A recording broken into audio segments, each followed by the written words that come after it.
All right, Paul, what do we have going on here? I almost left without this. This is the Gavin special. We're going to make Gavin gag every morning. Actually, this isn't even enough for all of us, so it's all mine, dude. But yeah, we're going Midwest Dirt Fest starting this morning. Can't wait. Got a long drive ahead of us, and then what do we have after Midwest Dirt Fest? Well, we're going to try to get into the sand dunes up there. Might be a zoo, and shoot an episode of Flight School.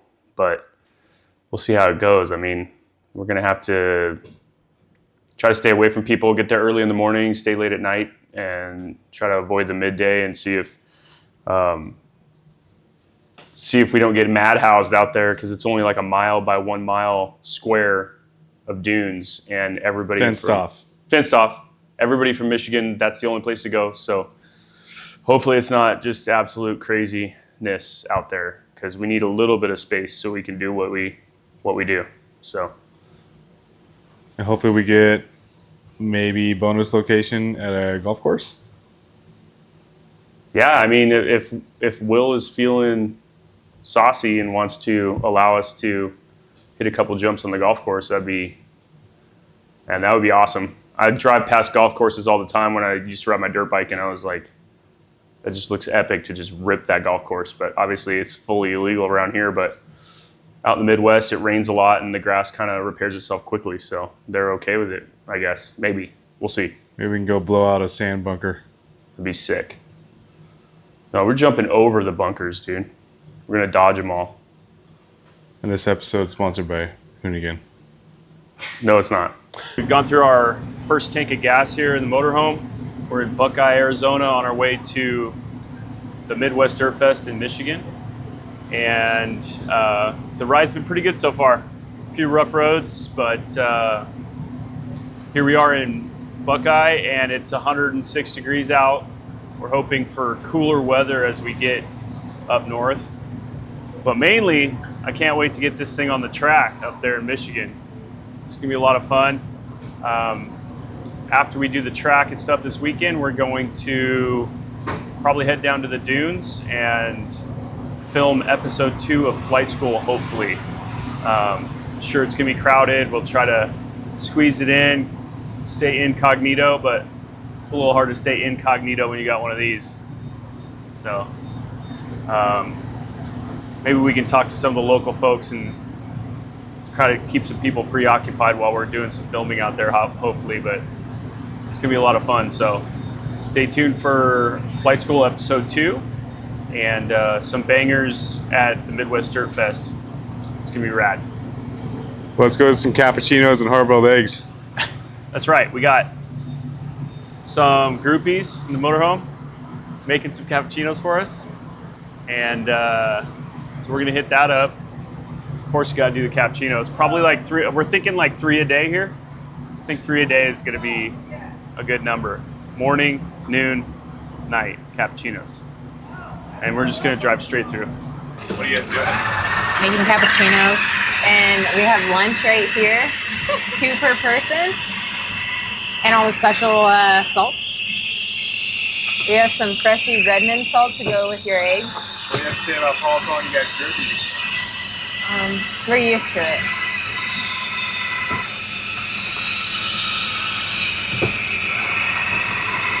I'm gonna get yelled at. I'm probably not doing this right. Is there any final words? No. Can we be there yet? Just successfully completed leg 2 of this mission. This will be the 3rd tank in the motorhome, and this time we're filling up. 34. Your shower is ready. Please proceed to shower 2. Just keep it running, dude. Bro, keep it running. Dude, This is real life.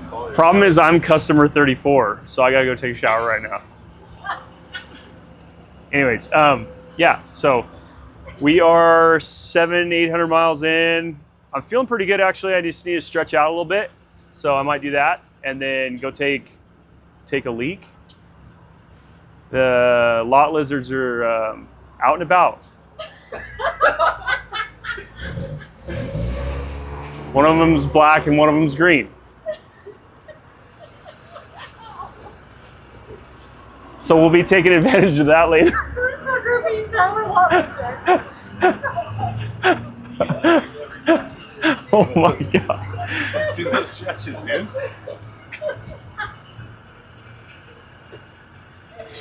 like trying to get up his pants.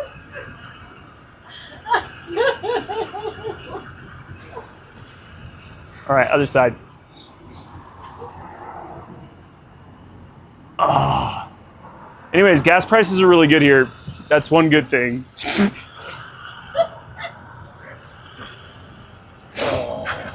Anyways, so the gas prices around here.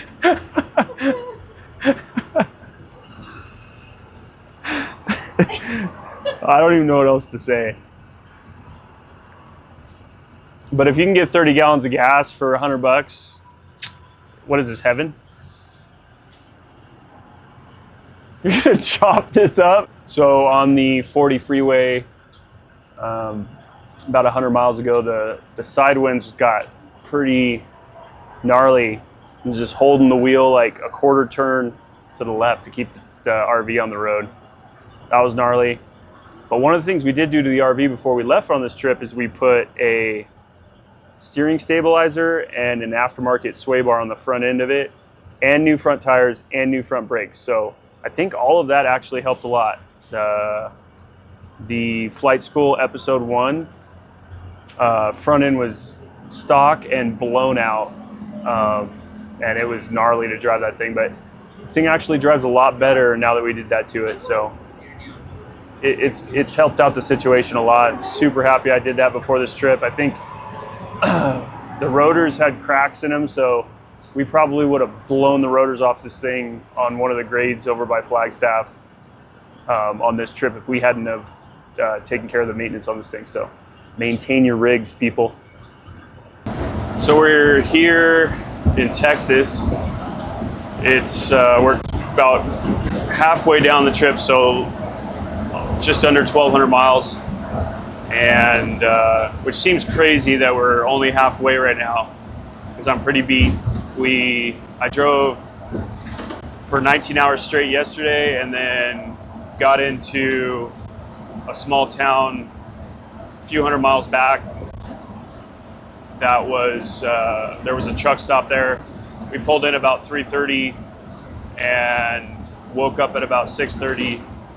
So 3 hours of sleep, and now we're back on the road. We've been on the road for I don't know, 3-4 hours, and just crossed the halfway point. So it just it's a grueling trip. It's like just when you think you've gone a long way, you're only halfway. So it's pretty crazy how much distance this is. I've never driven this far in the RV, and it's pretty grinding. I don't know how many hours I can do this. Probably next time we get gas, I'm gonna have to switch off with Dweezy here, just because I'm actually winding down a little bit. Got about a half a tank left, and then I think I'm gonna switch up driving duties and try to take a nap. But we're making great progress in time. I mean, we got almost to halfway in 24 hours. So, so far it's all shaping up. We're gonna try to get there. We're definitely getting there Wednesday instead of Thursday, which is gonna be nice. Because if we can get another 800 miles in today or something like that, we'll have a super short run Wednesday morning to get to Michigan. So I think that's going to help us out in the long run, because we'll get there a couple days before Dirt Fest, get a chance to get some food and unwind and maybe get some sleep, so we'll be rested instead of having to scramble around on Thursday and then actually drive on Friday. So yeah, I think it's gonna be nice. It's gonna be a lot nicer than what we thought, because we're putting in the time now so that we don't so that we can rest later and get rested up for the track and everybody in Michigan, so we're not just blown out when we get there. So anyways, stay tuned.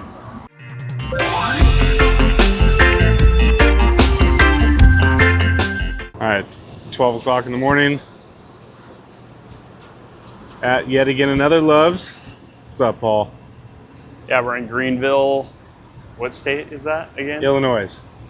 Greenville, Illinois. Pretty happy with our performance so far. I mean, our road trip performance has been on point. We're 2,000 miles in 2 days. So 1,000 miles a day.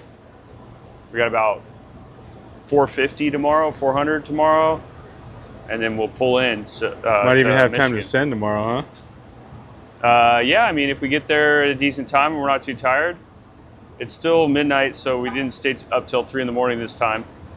I'm still beat, but yeah, if we get there at a decent time, maybe like noon, 1 o'clock, maybe we'll find somewhere to take the truck off and warm it up. So it should be pretty fun. Right now I'm just tired. It's just a lot of driving. I kind of imagined what driving across the country would be like. Never done it before. And it's a lot more grueling than you even imagine. So, Especially when it's 2,000 miles and 3 hours of sleep because we got woken up this morning. yeah, we slept from 3:30 to 6:30 and then got on the road and drove for another 19 hours. So like 2 19-hour days, pretty much driving the whole time. Cappuccino stops, gas stops. Like this is our 5th gas stop, I think. But super gnarly. So if you're coming out to the Midwest Dirt Fest in the future, like just plan ahead. It's a mental grind for sure. Plan ahead with a plane ticket. Yeah, yeah. Arrive and drive. That's the way to do it. But I am proud of us being able to get 2,000 miles down in 2 days. It's pretty amazing that we were able to do that. So it's good. We'll regroup tomorrow, hopefully get about 6 hours of sleep and finish off the last leg and take the truck out and actually have some fun. So stay tuned. Cappuccino number 69, mile marker 2100. We're down 2 trailer rims. There's 2 trailer rims that have slow leaks in them. I think I just have some China rims or something. Trying to get some American-made rims, I guess.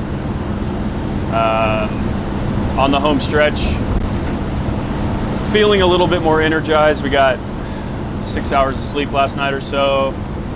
Actually, we were responsible and went to bed at a decent hour. But still have another 275 miles to put down. And hopefully when we get there, we can find a local tire shop that's got some rims that aren't absolute pieces of garbage.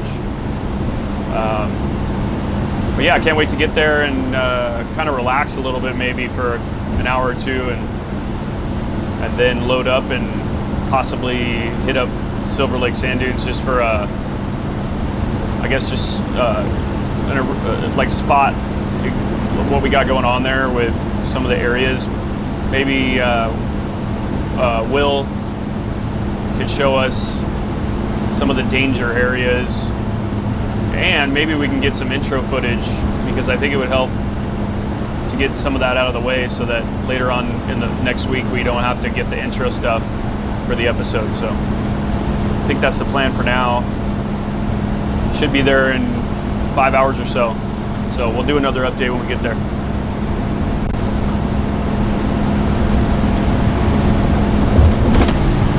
We made it to Michigan, dude. Yeah, I'm about sick of white knuckling this rig. Just happy to be here.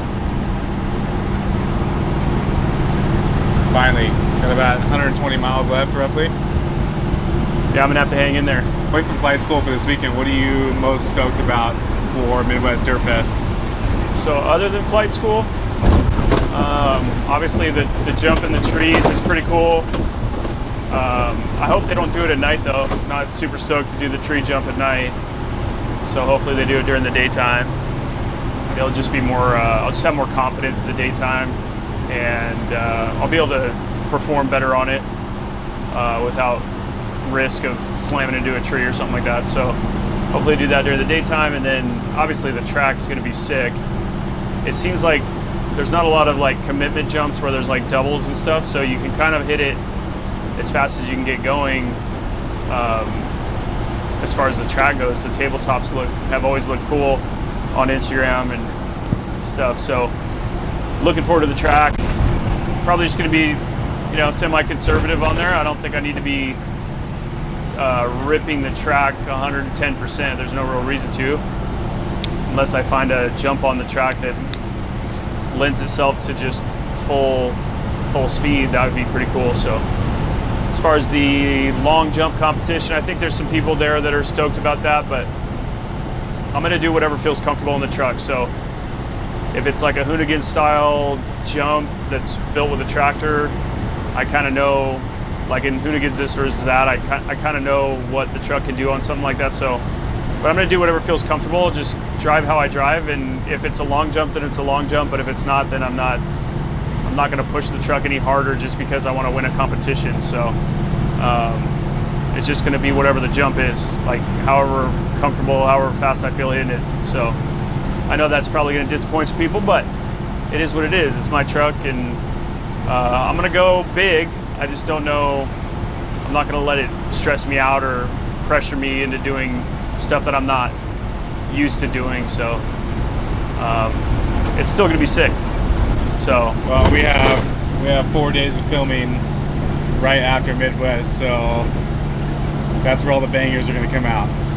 yeah, we've already been talking a little bit about the intro and talking about some cinematic stuff that we can do to try to make some of the Dune jumps a little bit more epic. So we're going to keep thinking outside the box for you guys, because we want these episodes to be special. We don't want to just, get to the dunes and get in a circle with everybody else and hit the same jumps. I mean, we're going to probably end up hitting some of the same jumps they hit. So, but I'm going to really, really scour those dunes to see if I can find a new line or something like that. That might be pretty cool. I'm kind of hoping I find something that maybe they haven't looked at, or a different angle at something they haven't looked at. Who knows? These guys have been scouring these dunes for years, so I doubt it's a pretty low percentage chance that I'm going to find something that they haven't already seen or hit. So, but you never know. I mean, I kind of have I have a little bit of a knack for finding creative lines. So if I do find a creative line, I'm going to be super stoked, super proud that I was able to find something maybe that these guys didn't see or something like that. But I'm not counting on it necessarily. It'd just be really cool if I could. So I'm going to work really hard to find that creative line and get you guys some bangers, and I think it's going to be pretty rad. So Yeah, so from a filmer's perspective, Midwest Dirt Fest, the whole location, the landscape out there, going from Swing Arm City to that, obviously a huge difference, but still looks like a pretty badass spot to go shoot. I mean, first of all, obviously, like what you said, the contrast, all the trees. Dunes isn't going to be much different than like Ocotillo. But yeah, I'm just excited for like the forest type stuff. Obviously, Midwest Dirt Fest itself, and then getting to come up with some creative lines through the trees, I think. Because obviously we don't have much of that out in California. So, see what we can come up with, see what bangers we can get. We're going to be, one of the things we've been talking about internally is trying to hone in on a drone perspective that I think is going to be a little bit cooler for you guys to watch. So we're working on that.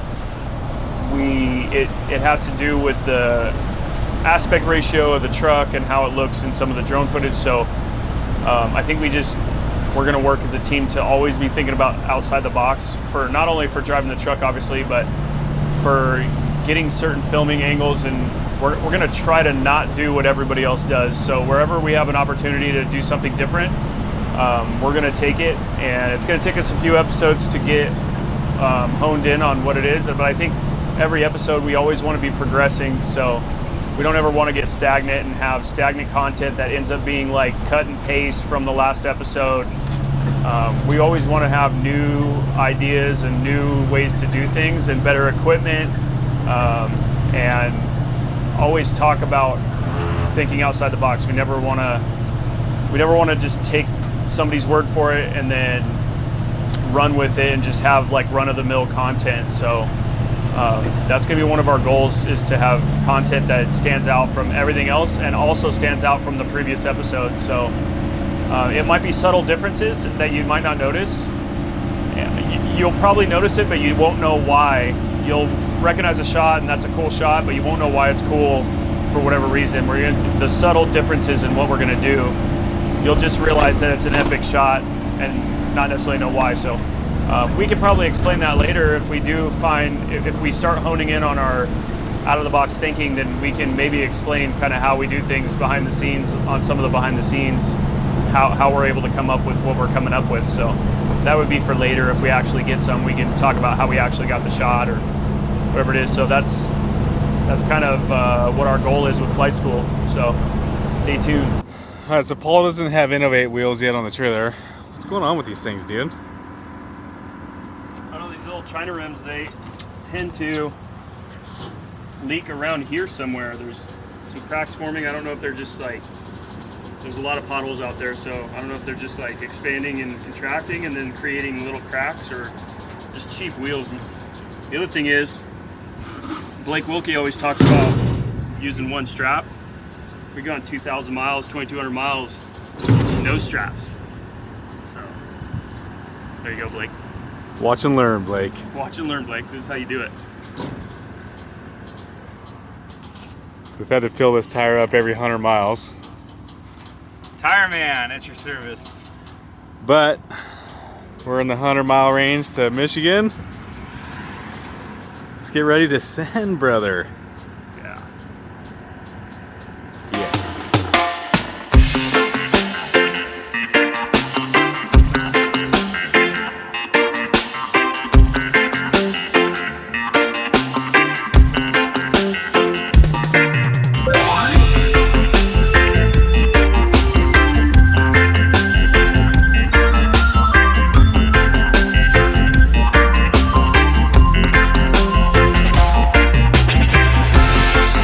What's up, dude?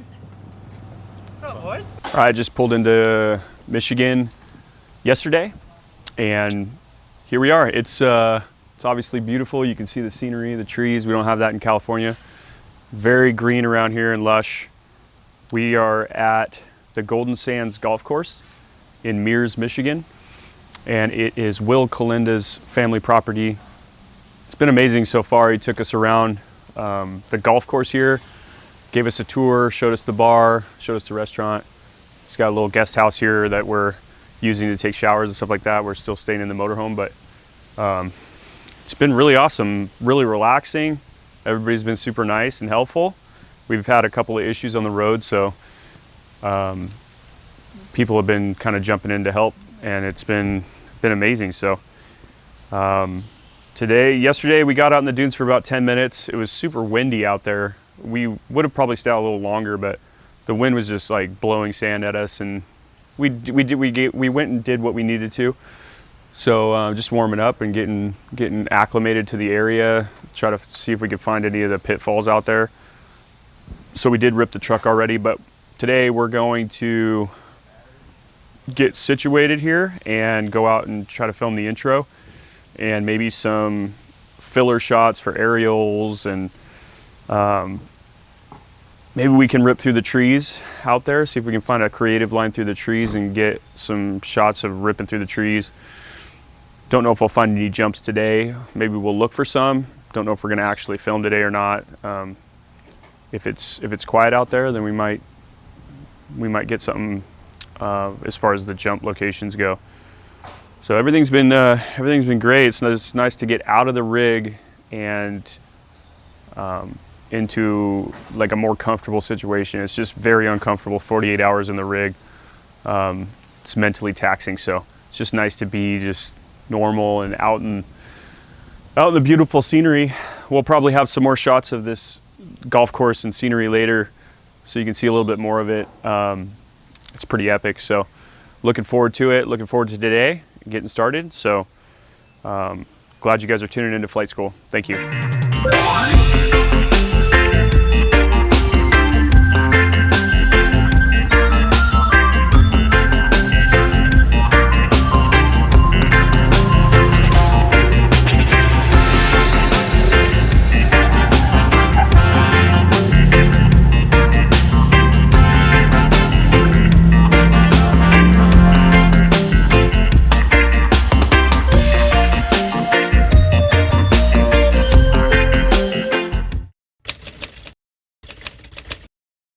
Here we are in the Michigan sand dunes, Silverlake. We got here first thing in the morning. We literally showed up to the gate when the ranger was opening it. So it's pretty empty right now. This is the time to shoot. So what we're gonna do is the other week we found some locations. We're gonna start with this step down location here. It's a high-speed hit, second gear. We're gonna roll it over a couple times this morning to see if the sands didn't shift out here since about 4 days ago. And I'm gonna go ahead and back roll this thing or front roll this thing. I might front roll this thing. There's a mound over here, and I'll figure out whether or not I'm gonna back roll it or front roll it. And then, I don't know, we got a 160-foot jump here down to the bottom of the transition, maybe a little more than that actually if you get all the way to the bottom. Don't want to land a flat, but this dune is a little mild over here and it gets a little steeper on this side, and we'll try to hit the steep side so we can get a little more air. But that's what we're doing today. Probably hit another couple spots today before it gets too busy. It gets really busy out here, and we just want to keep it safe. We're going to keep the communications on the PCI radios going so that we can make sure that we don't have any issues with side-by-sides or stock vehicles, Jeeps, stuff like that. So we're going to keep the communications flowing for safety. We're going to set this jump up with, I might actually step this off for some length, see what we got. Couple of checklist items this morning, and then we'll start sending. 63, 64, 65 paces to literally the bottom of the landing here. Got a couple more feet, but a little danger zone further on that way. So 65 paces is 180 feet.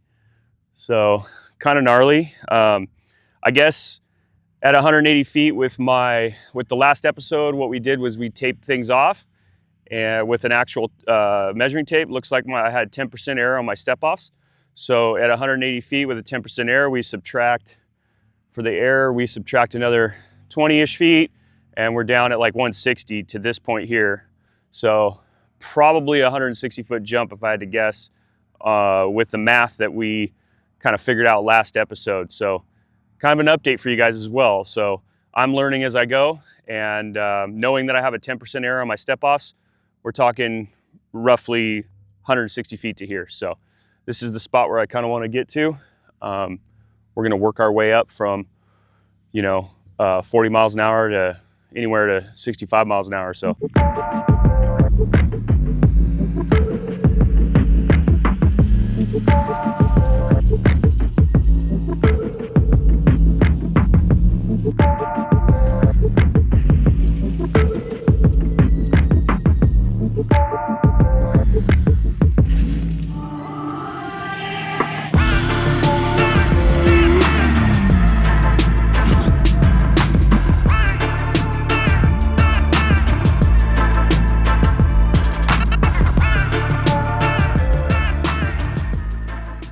All right, so this jump here, we went about 160 feet, I think.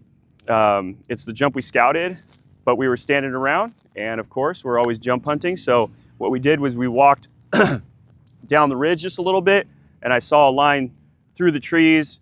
It's a little bit wider than the width of the truck, super steep lip, and I just thought it was a cool line. I don't know how much air I got on it. We didn't really evaluate that jump.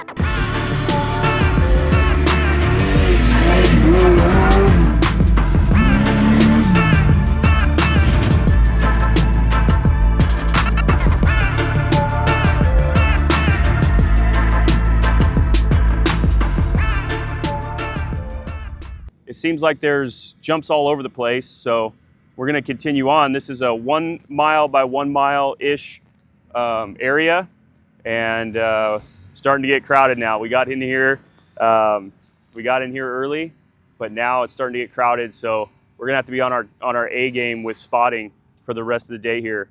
But that's pretty much it for this spot. We're gonna move on to the next. Just in general, when you're out here in the desert or the dunes jumping your vehicle, you want to have, I would say, at least 2 spotters. Especially out here, at least 2, maybe 3, all on radios. full communication in the cab. If a radio's not working, then we actually just had to switch radios because one of them was staticky and we couldn't hear the person. So always have radios, always have spotters. You can kill somebody really easy in a 6,200 pound truck against a rental side-by-side that's made out of, basically like a tin can. So, there's families out here, they're just trying to have a good time. I understand it, but they're a little erratic at times when they've never been in the dunes before and they're renting side-by-sides.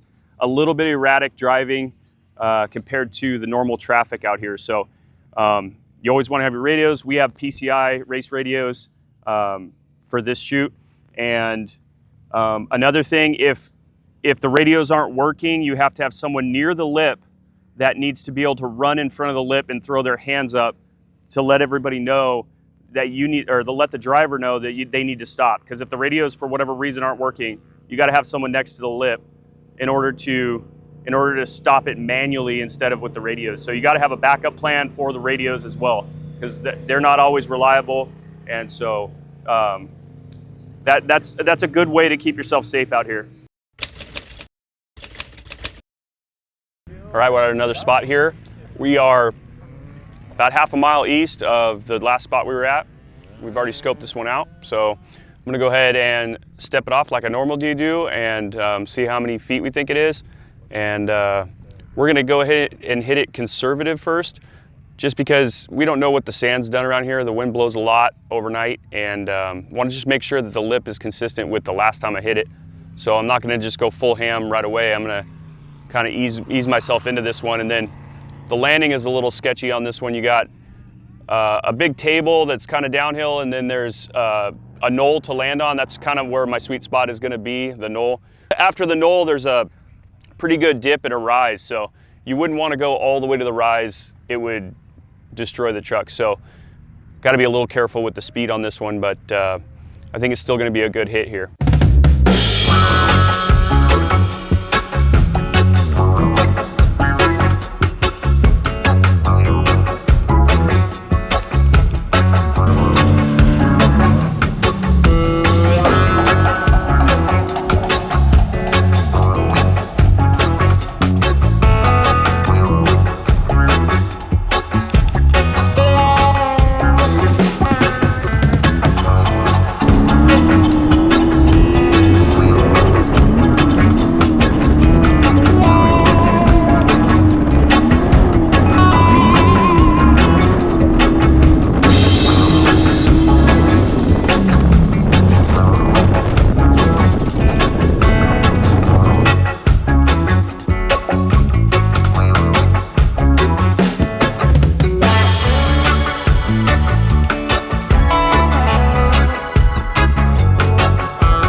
Also, whenever you see sand spraying out of the bottom of the truck, that also is an indication that the bottom transition is steep or abrupt. And whenever you see sand spraying, you know that someone's compressing their suspension on that lip. And then usually you'll pop off the jump before you get to the top of the lip. You'll pop off like in the middle of the face of the jump. So it doesn't really upset my truck. It can be a little sketchy because you're abruptly popping off the lip and you kind of don't know if it's gonna kick you weird. So you gotta be a little careful, but that's just how this jump is. Maybe we'll find some smoother ones later where it's an even transition off.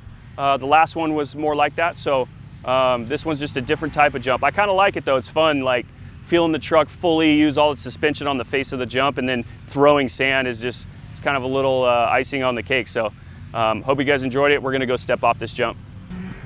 So 43 paces. Oh, there's another marker. So I'm gonna go ahead and keep going. 43.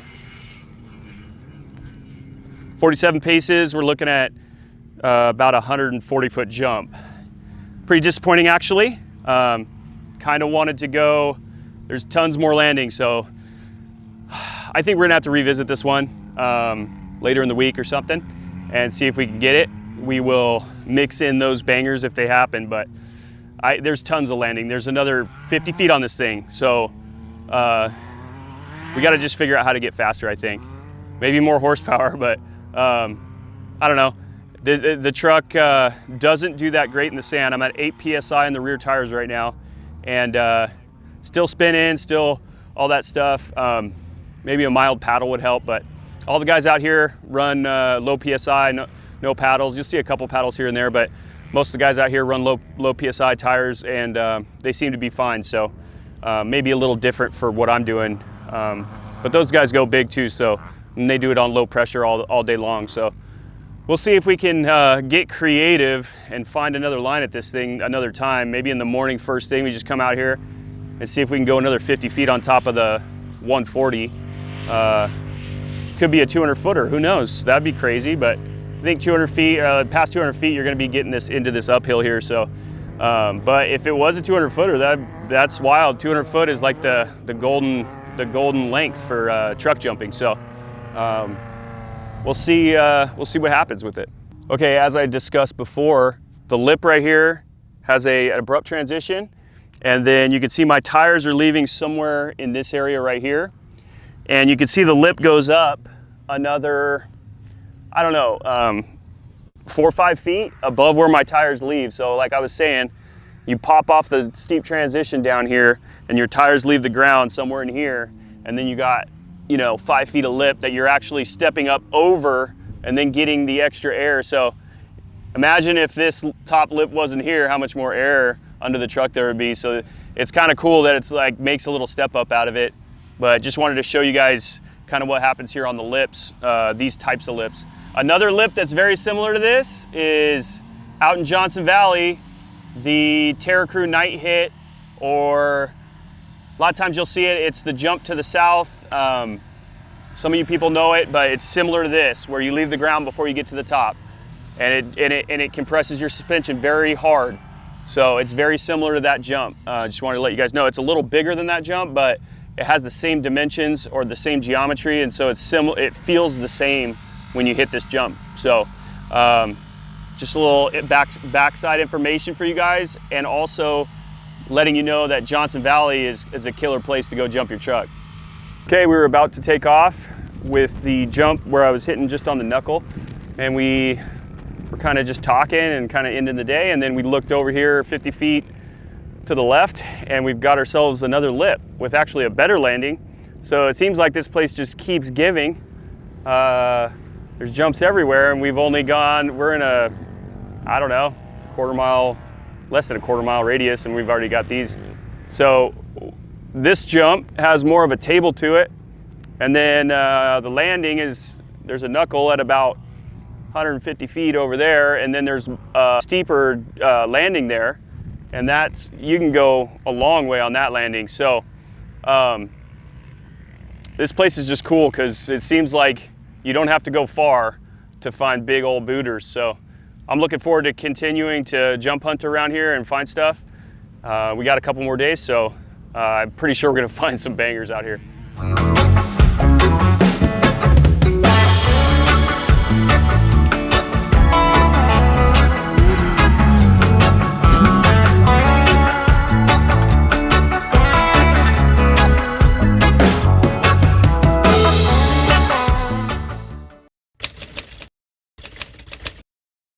Okay, so we're out here bright and early this morning. The dunes open at 9 a.m. out here in Silverlake.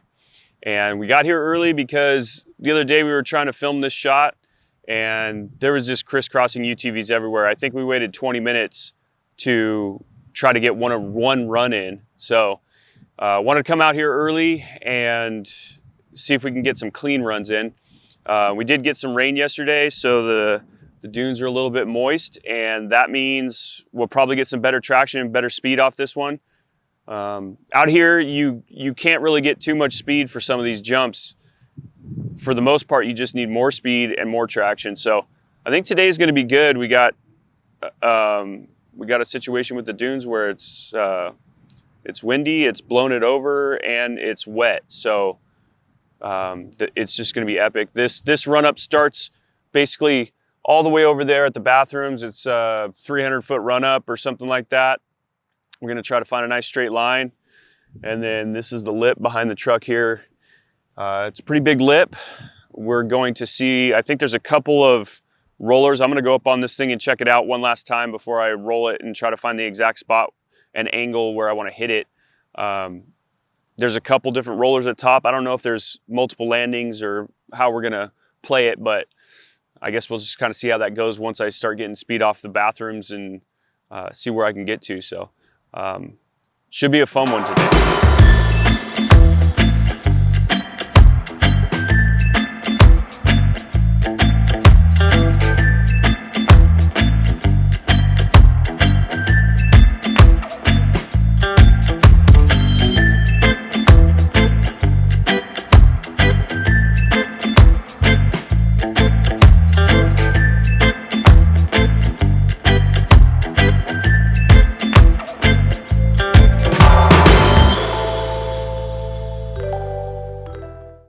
Well, it's a good thing we started early. We are, I don't know, 30, 40 minutes in, and we've got crisscrossing side-by-sides all over the dunes again.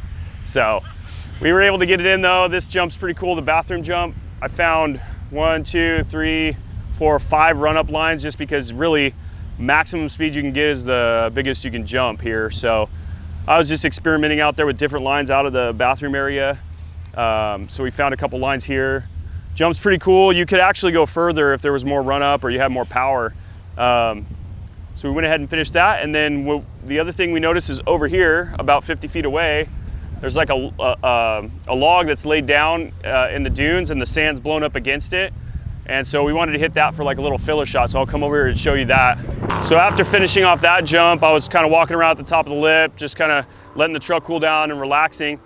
And I saw this log with the sand pushed up against it, and just figured it'd be a cool little banger shot through the trees, maybe a filler shot. It's just pretty cool to throw in stuff like that. So it's not just all like massive jumps. We want to be really creative out here. So the run up for this log here is very hectic. There's a couple rollers in it. It doesn't look like it here on camera, but it throws the truck around quite a bit, pitches the truck around. And then as you're coming in, you've got the branch that comes out at like a 30-degree angle. The whole log that you're jumping off of is sitting at an angle and twisted, so it's really not like a good setup. You could dent your cab on the tree. There's all kinds of stuff going on here, so you kind of just have to drive it like a boat, and hopefully you hit it in the right spot. It's pretty nerve-wracking coming into this, but worked out. So it's pretty cool, creative line through the dunes here.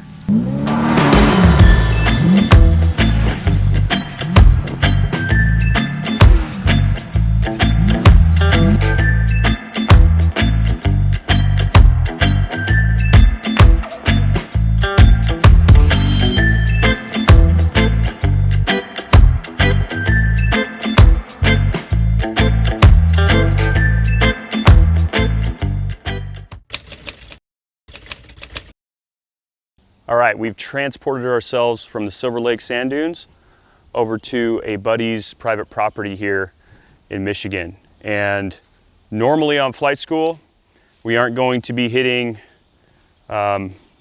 groomed or manicured lips like this. But in this case, Silverlake sand dunes are pretty small. They're 1 square mile, and we figure we need to mix in the location. So our buddy Will has set up this jump here. It's pretty massive. It's a good sized kicker, and it's semi-natural. I mean, if you look at the terrain here, it naturally drops down into this gully, and then there was definitely a rise here. They've added about 5 feet of fill at the top of this for a lip. But for the most part, the landing's natural, the run-up's natural. It's just, you know, this little 5-foot lip here. Flight school is all about freestyle pre-running, and that basically free riding with your truck out in the desert, hitting natural lips and stuff like that. But this is kind of a well-known jump that a lot of people, when they come out to Michigan, they want to hit it because you got this corridor of epic trees, and when you hit this jump, it looks like there's a branch here that may be right there, so you might clip a leaf or two on the way by, and it's just going to be cool. So I think, you know, regardless of whether or not it's manicured or not, it's still going to be a rad jump. You got the element of the forest here, and I can't wait to get started hitting it. It looks like it's, I don't know, to the farthest point of the landing, we've got maybe 160 feet or something like that. You wouldn't want to go much past that. You got an uphill, an abrupt uphill after that. So if you landed into that uphill, it's all over. So it looks like, it's a little bit of a kicker. I mean, we're probably going to get 12 feet off this thing in the air. I'm just excited to hit this. I've seen it on social media in the past for the last 5 years, and every time I see the footage, I'm just like, that is a cool spot. So we decided to come over and hit this on the episode, and stay tuned and check this one out. This one's rad just based on the scenery itself. So one of the good things about a manicured jump though is the lip's always consistent. You can always come over and hit it with the tractor. You don't have to worry about the truck kicking weird off the lip or anything like that. So it makes it a little bit easier when you compare it to hitting natural stuff out in the desert or in the dunes. Makes it a little bit easier to commit to it. So what you don't want to do on this jump here is be timid. When you come up to the lip, you've got this backside of the jump that's 5-6 feet in the air, and you got, I don't know, 100 feet to the knuckle. So you need to be going at a decent speed. You don't want to come and hit this knuckle. So you want to go, you can go pretty good even on your first run on this one. You can commit because you got a consistent lip. You got 100 feet or so you need to go to get to at least the first part of the sweet spot. We've got 60 feet of sweet spot though on this jump. So, but it's not, in this particular case, you can really kind of hammer down the first go because it's set up for that. So no need to be timid, just hold your gas and trust your equipment.